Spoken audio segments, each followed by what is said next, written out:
Viral, video penjual keliling yang serba ada, dari siomay, balon, hingga jasa laundry kiloan. Beredar sebuah video di media sosial yang memperlihatkan seorang ibu-ibu penjual keliling. Video tersebut diunggah oleh akun TikTok @bantalguling_enak_. Tidak seperti penjual keliling pada umumnya yang hanya berjualan satu jenis dagangan. Namun, ibu ini memiliki banyak jenis dagangan atau bisa dibilang serba ada. Terlihat pada video tersebut dagangannya beraneka ragam, dari siomay, peralatan kebersihan, balon, sayuran, bumbu makanan, pulsa ototok listrik, hingga jasa laundry dan setrika keliling.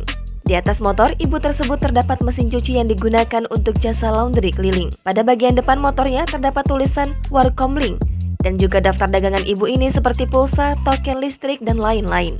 Pemilik akun TikTok pun menuliskan bahwa ada saja ide orang usaha dan juga menanyakan kepada warganet apakah di tempat mereka terdapat juga pedagang keliling seperti ibu tersebut.